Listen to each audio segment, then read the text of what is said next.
and this is Arcane Mark.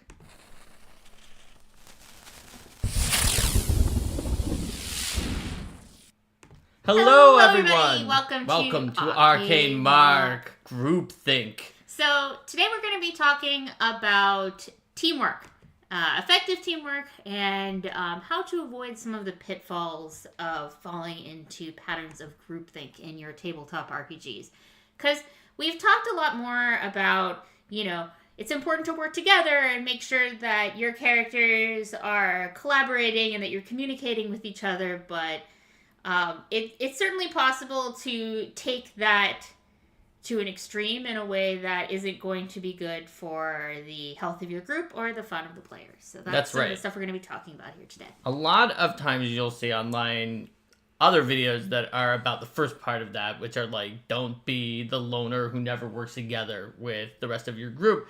We want to go a little bit deeper on that by showing that both directions have extremes that can cause you a problem. But let's first start with the more common piece of advice, which is if your group is an effective team working together and using your abilities in ways that complement each other, you're going to be a lot stronger, a lot more effective, and be able to take on more difficult challenges than if you're just a group of 4 or however many individuals that are just all kind of loners who go off doing their own thing without paying attention to anybody else or trying to lean on anybody else or help anybody else. Now, in some tabletop RPGs, it is simply so easy to win that you don't need the extra advantage from doing any teamwork.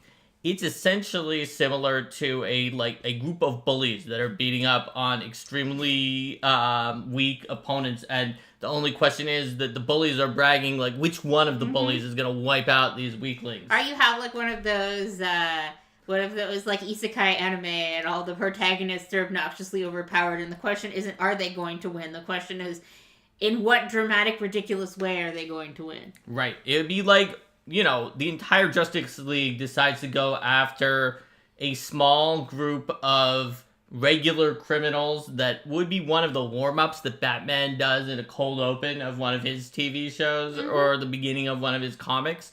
But the whole Justice League is doing it, including Superman, and there's no kryptonite and all the other ones, and it's just like, who can kill all of them first? So in that case, maybe you could win, even if you're just a group of loners and you're not working together. But that's for the case of combat, though. You can still run into problems with the group of loners, even if combat's really easy. If you can't come up with an agreement on the general direction in which you're heading and the general approach that you want to take. If somebody's saying that the solution is, well, we're going to deal with this problem by exploding the entire fortress. And someone's like, well, wait, no, we want to make sure that we search the fortress first. There might be treasure here. Or wait, no, we need to save the hostages. And then people are all arguing and can't come up with even a basic approach. Then that can still be an issue with the loner pattern, too. Yeah, honestly, in tabletop RPGs that are so unbalanced that you win automatically in the first turn, that might even be the only way to add stakes to it. Is it can the Flash actually grab all of these enemies, knock them out, and bring them out of the building before evil Superman blows up the entire place? It's like your own fellow PCs doing some kind of unspeakable plan could be the only thing that can actually stop you in those games. But in a game where the opponents actually stand some sort of a chance, and there's some amount of challenge on the opponent's side, that is a case where if everybody is just doing their own thing, you're at a big disadvantage. And like Linda said, when you're even using a different strategy, let alone using tactics that don't complement each other, you can be in a bad way. One example that I've run into, and in this case, it wasn't just that the group was not working as a team, but also that the game system had a bad mechanic in it that encouraged this. There was an opponent that was a boulet, a land shark. It was much higher level than the group that I was in at the time. And its armor class was so high that the martial characters would have had a lot of trouble hitting it, had plenty of hit points, and it could tear them apart. However, as it turned out, I was playing a telepath, and I could do damage directly to the creature's charisma score, which it basically didn't have one. Its will save was low, and even if it succeeded, its charisma score was so low that within 2 rounds, it was out of the fight for sure. Now, we knew it was coming. And my character in character told everybody else, hey, yeah, this thing is the only thing we have to fight today. We know that for sure. We're traveling. We haven't done anything else. We're not near a dungeon. I've got plenty of resources. I can take this thing out before it gets to us. Just like, we should hang back. If something goes wrong, I'm going to need help. But if this is just a regular land shark like we think, it's not going to come down to its health. And then everybody else just ignored that, rushed in, and nearly got killed. Mm-hmm. Eventually, after it took almost no hit point damage, it lost to its charisma damage. And basically, what the other group members were doing was counterproductive in that case. Mm-hmm. So you also run into cases, for example, more generally with the rush in versus hang back type thing, when half of the group is trying to do one type of strategy and half of the group is trying to do another type of strategy, and then you wind up splitting the party. Maybe you're not literally in different rooms, but you're going about things in such different ways that you are working across purposes to each other, and the actions of some characters are actively endangering the other characters at the table. Exactly. And so when you're in that kind of a situation, you can find, in my extreme example, it was almost entirely true that it was worse. It was not only was it worse than a team working together against that bootleg, but we would have taken less damage if I was fighting it by myself. Even though it would have really torn apart my very squishy character if it actually got up to me. On the other hand, in most cases, having a group of people who aren't working together is still better than having one person by themselves. If you don't have a weird and honestly bad game mechanic like charisma damage that makes people not even going on the same track, it's just much worse than when everybody's working together and they know to take into account their each other's abilities. Especially when the encounters are balanced for the number of characters that are there. It's assuming that each character is pulling their own weight. And so if you have split your party up in a way that's like, well, now we have a situation where we have a 6-player group and only 3 of our people can actually attack, and they're having to fight against an encounter that's made for 6 characters, and that's going to be a serious issue. Or you could have other problems where there's like a front line of enemies, and the person who's playing your melee character could like engage that enemy front line, block them off from your back line using like reactive strikes or attacks of opportunity or something like that. And just generally let your backline take care of the enemy's ranged backline units. But then they're like, what? I'll only get to drop this 1 or 2 frontliner. There's 4 people over there, the enemy's backline. I'll get more kills if I just rush the enemy's backline and just ignore the frontline and let the enemy's frontline come to you guys. Just because you can sudden charge doesn't mean you should always sudden charge. Exactly. And so generally when groups are not working together, a lot of it has to do with like engagement distance and how long to use ranged attacks, whether to make the enemies come to you or you should rush over to them and let them wail on you. Do you want to wait for, when do you want to rest and recuperate versus when do you push ahead? And how are you going to make use of the terrain, whether that's, doors and walls or high ground and low ground or things like that? Now, to be fair, some groups just don't get it or they don't like it. And it just it's not fun to them to work together and they don't want to do teamwork. They just kind of want to run through their abilities real quick to de-stress after a rough week, have a power fantasy of being the evil Superman who's going to blow up these regular criminals. And that's okay. If you are the only person in your group who wants to use teamwork, you can figure it out pretty quickly. We've said this in a previous episode. Check if your group just like kind of grimaces and scowls at you when you ask them if they'll flank or like they actually flank. Yeah. It's a litmus test. It's not the only test, but if they won't even flank, and okay, if you're in an RPG where flanking doesn't do anything, of course you can't use this. But if they won't even flank in Pathfinder 2 or in D&D 5e if you're using the flanking rules, then you know that they probably won't do anything because flanking usually, in some cases if they're like, okay, not this time because I'd have to spend an extra action for it and the enemy would hit me. Yeah. But if they're just like, no, and they never flank, they're probably not going to do any teamwork, and maybe the GM should have you guys face easier encounters than normal, and you can just do it as a group of individuals. But generally, at least, you want to work together. So that's our preface. That's like the intro to this topic, because in most videos, it might stop there, or have a longer video that's about this. We've even done longer videos that are about working together.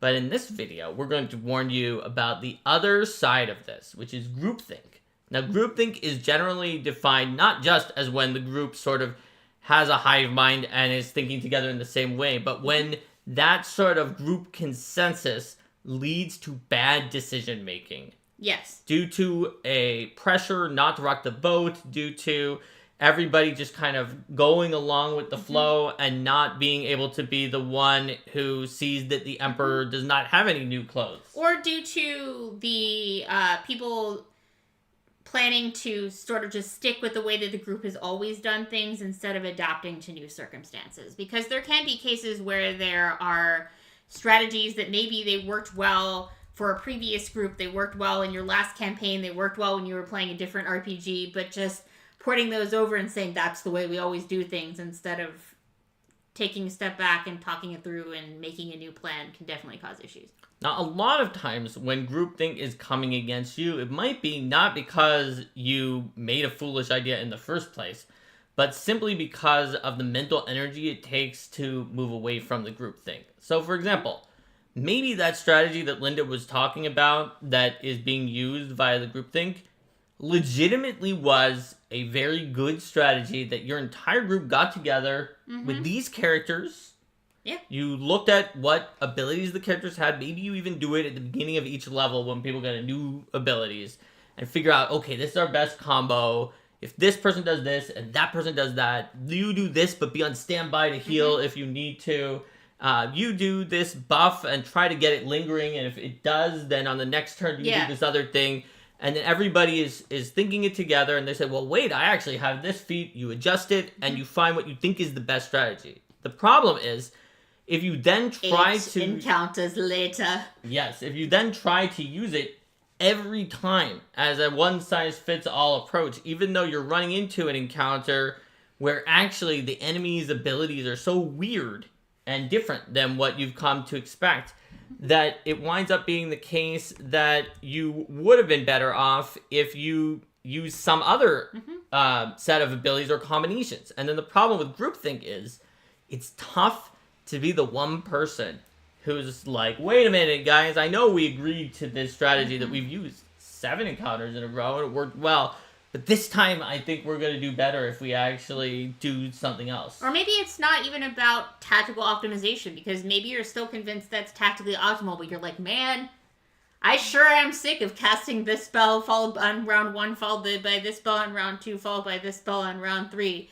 I feel like I could just put in a bot to play my character. I'm not making any decisions. This is boring. But then you're like, oh, well, the group has decided this is how we approach encounters. So, like, if I bring this up, then, like, am I not being a team player? So, what Linda is bringing up is another problem with the fact that the team has come up with a consensus approach. Is not the same as groupthink, because in that case, groupthink is defined narrowly as when the group made a bad decision. In that case, maybe the group made a decision that was actually like a good consensus decision for solving the group's problem, but it was just boring or not fun. So it's not achieving the goal of everyone's having a good time of the game, because it's so focused on, like, let's do the thing that's the most tactically optimal, but it's gotten boring. So right, now but it was achieving its original goal in that case. So that is another issue that relates to another problem in the teamwork sort of axis of problems, which is sometimes known as the general problem, the alpha player problem, or sometimes named alongside several teamwork-focused games like Pandemic, that people sometimes call it the Pandemic problem, because Pandemic is known for having it in large swaths, where especially it's true less in a tabletop RPG where you're expected to win combats even if you aren't exactly the most optimal, but especially in a game like the Pandemic board game, where the game can balloon drastically out of your control if you have even one person who is just like kind of putzing around doing foolish moves that aren't helping you at all. And so there's like a huge amount of pressure on your group to have one or maybe multiple experienced players who are like, wait a minute, okay, you're the person who can move people along. new player, well, I have some information for you. We need to get this person who's super good at healing diseases into that city or we lose. And you're the only one who can. Yeah. And it's really easy for the experienced player to be basically taking the new player's turn for them. Or for the new player, even if the experienced player is not trying to do that, to seek enough guidance from the experienced player that they ultimately feel like they weren't really playing the game at all. And then with the tabletop RPG, or this can also happen in other games, to sort of get locked into like, oh, well, this is the way that the most experienced player said that this should be done, so now this is how we're going to do it. Maybe they continued that even when that player's not there, and when that player might have said, wait, don't do it this time. It's not actually a good idea here. Yeah, because it's not about it's also, like, regardless of whether or not the player is there, the issue is that, they have an outsized influence on the experience, and it becomes more about, like, what they think is the best thing and what they're enjoying, and then, like, other people kind of become sort of secondary in their experiences. And in that case, too, it's not that the experienced player is wrong. They might even be correct that you lose the game if the person who can move someone does not move the super healer person. They all have, like, roles in Pandemic, but I'm using Pandemic as an example, was known in board game world for being big, of having this problem. And they might be right. And furthermore, the group might have actually had less fun if they didn't say anything, and then they just lose. And like, wait, why did we just lost? It's like, yeah, I knew we were going to lose if this person didn't move you there, but I didn't want to say anything about it because that would be telling you the move.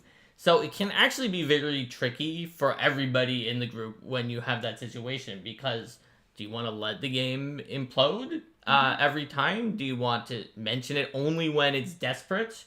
But then you might be in a dance where it's constantly desperate because you're not helping people learn sort of anything except for the kind of things that, like, old school chess AIs, where they were not good at strategy overall, but they could, when they saw they were about to lose, they could get very vicious because they were good at figuring out how to not quite lose the game. So that's why it's important to have a conversation if you're the most experienced player about what the newer players are looking to have there, and also to revisit that regularly to make sure that you're not, what Math Guy Dave was saying there is, like, you're not backseating, you're not playing for them. And because sometimes, new folks might want more guidance in their first couple of sessions, and then they're like, all right, I've got it, but they may not, if you're not checking in with them, they might be like, well, I'm still new to this group, I don't really feel comfortable telling this person to stop giving advice, so. Yes, and obviously in a tabletop RPG, it's way less of an issue than in Pandemic, even though it can still be an issue. Because Pandemic, everybody's kind of just like, doing their things, and you almost have to use other players' combinations with your character, or you're just not going to get anywhere. But it still can be a significant concern. Now, we've talked a lot about things that are like in-combat tactics or overall strategies for how to beat the enemies. But when it comes to groupthink, one of the things that people don't think about, but that actually can have some of the worst groupthink possible, are actually in-character social contract issues. And I don't mean the out-of-character social contract of, like, let's not play a jerk character, or let's avoid spiders because this person's afraid of spiders. I mean in-character social contract, or even literal party contract issues. So here's a good example of some of the most egregious groupthink that I have seen. I have seen a party where the way that they handled treasure was that everybody had to receive exactly as much value as everybody else did. What that came down to is that at one point, we found a magic item that was incredibly good for one of the other characters. It wasn't my character. And so my character's like, we should let them have this item. It's very good for them.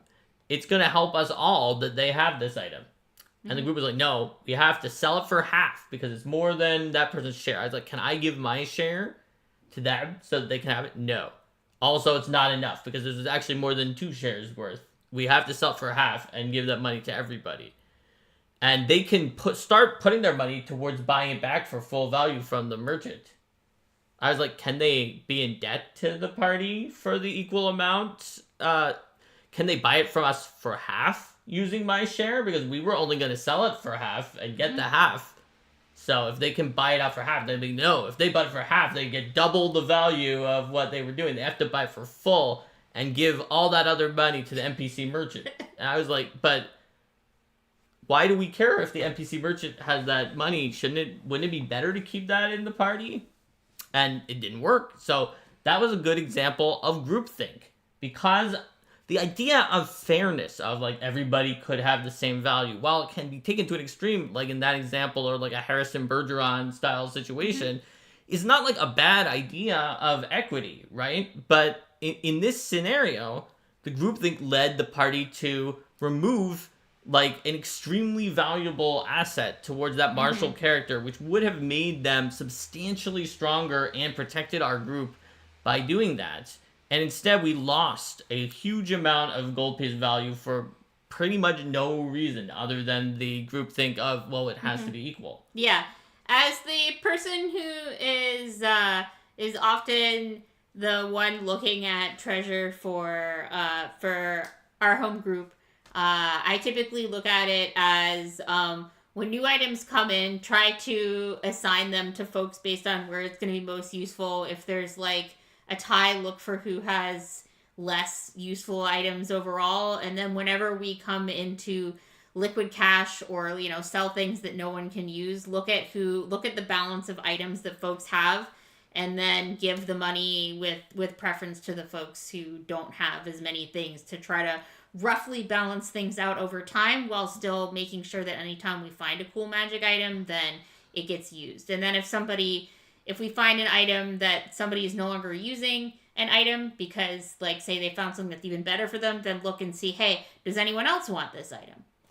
So that example that Linda gave does show that there is a bad version of this on the other side too, where you just kind of give whatever item is good to the party member that it's good for, and you don't pay attention to who's getting what, and you eventually reach a point where, hey, yeah, that barbarian really could use that strength item and the apex strength item and that magic artifact blade and that armor, and meanwhile nobody else got like anything of that caliber. The barbarian just way ahead because you were giving the items that made sense. So that can be another issue of groupthink of like, let's use it to make sure we don't sell for half and lose money, but then you're not paying attention to overall the fact that there could be some cheap upgrades that you could put on the other characters that would make it a lot better for the other party members, even to the point where eventually, assuming that the GM is just being a weirdo and doesn't give you any gold and is just constantly dropping extremely high value things that only the barbarian can use, eventually you have to be like, okay, we get it. This is the 5th, 17th level item for this barbarian. We're level 10.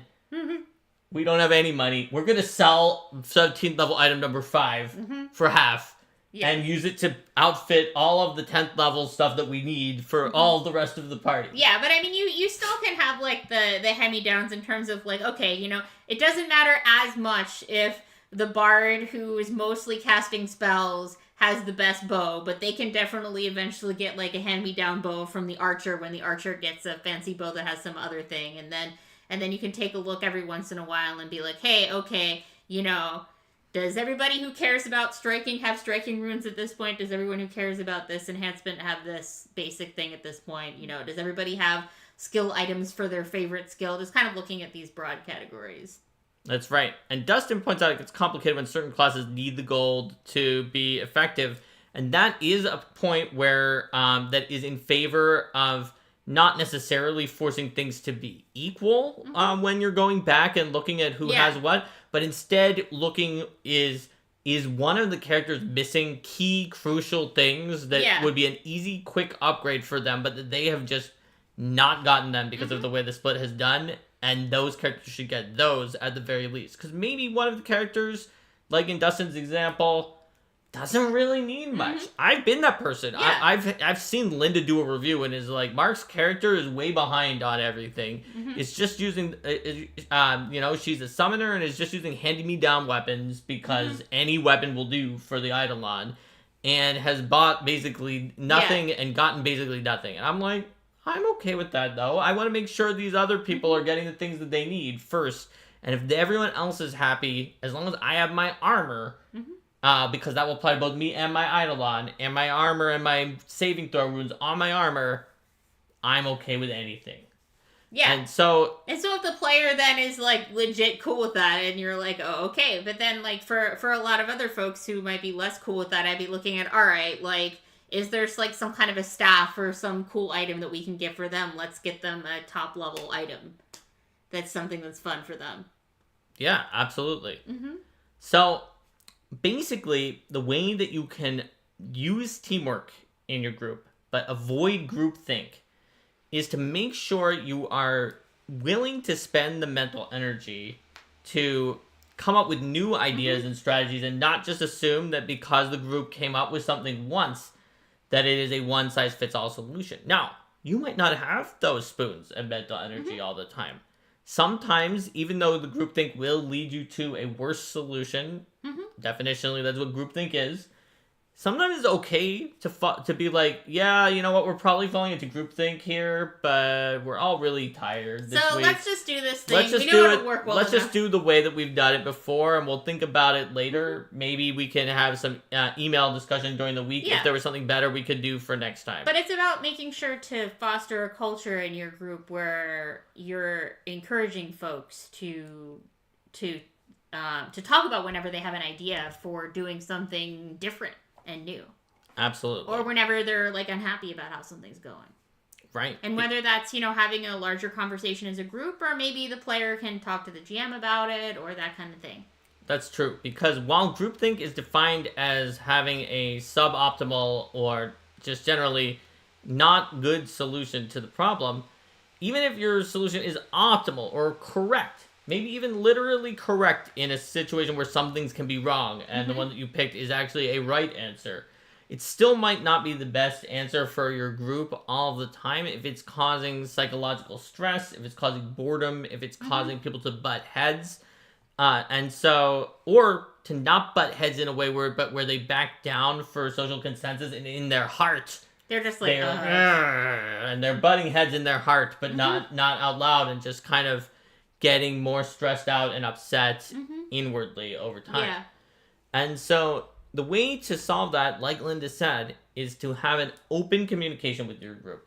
Make sure everyone knows it's okay to question the group's orthodoxy about things, even if it's for something that has become part of the group's meta to always do. Yeah. It's okay to think about making changes. In fact, make sure everyone knows it's welcome to do that. Even if everyone's tired one day and is like, we can't think about this time, make sure there's avenues that can be done to communicate between sessions or after the session, so that the person who has that idea can feel like they're being heard, and honestly, so your group can hear it and make changes. And like if you're one of the players who's often someone who has the ideas for how to approach things, you can have your, both in and out of character, you can ask the other players / characters like, hey, do you have any ideas for how to approach this? Or, like, does that work? Or, like, I'm not sure on this particular aspect of the plan. Do you have any ideas for how to shore it up? Absolutely. And so, basically, the only way that you can be sure to avoid being the party of loners who are just doing their own thing, and to avoid the groupthink, hivemind, Borg, who are just doing the same thing. Although, I guess the Borg really actually adapted to attacks over time, so maybe the Borg would actually do better at this than a typical group thinking party, is to make sure your communication is strong. So, Linda, do you have anything else for the main topic? Nothing that's coming to mind, no. All right, everybody. So, it's time to vote for our next episode. This is going to be our next Tuesday episode, which is not going to be on Christmas Eve. And is also not going to be on New Year's Eve. So, it's actually going to be in like 3 weeks. Correct. So, vote for the episode in 3 weeks. So, I see there's already been 2 votes Eric, for one, although one of them was like, 1 or 4, and then there's a 3. Oh, wait, no, I said a 3. There was a 1, and a 3, and one of the ones was like maybe 4, although keep in mind that 4 has gotten an automatic win for like a couple Saturday episodes from now, which does not include this Saturday. So we will have some 4s going on. Oh, there's another one for 3. So we have... Okay, so it looks like he decided on 1. Yes, we have 2 1s and we have 2 3s. Yes. But 1 is Build a Deity Workshop. 2 is Ask Arcane Bark, Save My Game Q&A. 3 is GM Tools, Chapters, and Story Beats. 4 is Arcane Bark Plays. And 5 is Other. Also, please like and subscribe. And join if you're interested in joining, but... Oh man, another one and another 3. one and another 3. But, you know... Are we gonna be No, actually, that was one of the... or no, that was an I before. It was not a 1. So, yeah, it was an I before that Kojo did. Yes. Joining costs money, but liking and subscribing does not. You can easily do that right now if you like this about... In fact, everyone else is doing it, right? So it would be... it'd be not groupthink, but instead just a really good idea if you liked it also. All right. So there was another vote for 3. Rico is going to vote for Tyranny on this one. So, Tyranny. Oh, is it Rico? Rico's tipped the scales in favor of Rico, Tyranny. I think, has tipped the scales in favor of Tyranny. That's such a Rico thing to do. We now have 4 for Tyranny and 3 for Building a Deity. So 4 is for Tyranny and 3 is for theology. Or religion. So let's see what happened here. Sifter pressure. Sifter pressure towards liking and subscribing. Does anyone else have a vote for this? Otherwise, it looks like Rico will be the one who voted us into it's just the kind of data Tyranny. that helps us figure out which videos get more likes, which videos get more views, what kind of content do you folks like to see. Yep. In fact, if you actually don't like this content, then you should give it, I don't know, like a dislike and a non-subscribe. Unsubscribe, that's what it is. Yes. Be like, wow, so many people who watched the Groupthink video all unsubscribe from the channel I at guess once. we should I guess we should never that talk again. about it again. We should just have submitted to the social pressure to only make ones about teamwork being good instead of standing out and going out against Groupthink. All right, so there were no more votes. So Tyranny has won 4-3. So we will now do in January 7th. Oh my gosh. We will be doing GM Tools, Chapters, and Story Beats. However, we will also be able to see you most likely on Saturday the 28th when we're going to do an episode for someone who has experienced GMing before in their own home game and is now thinking of trying organized play. What to look out for. And we also, in advance, know that the 4th of January is going to be an Arcane Bark Plays, and we'll play some sort of game. So for those who will be celebrating a holiday from now until the next time we see you, Merry Christmas / Happy Hanukkah / Happy whatever holiday you happen to be celebrating in that time frame. There's certainly a lot of holidays in that time frame, especially since the first night of Hanukkah is on Christmas Day. That's true. This particular year. So, have a great winter holiday, everyone, and a Happy New Year. Although, actually, we'll see you before the New Year if you come to the next episode. Take care, and good night.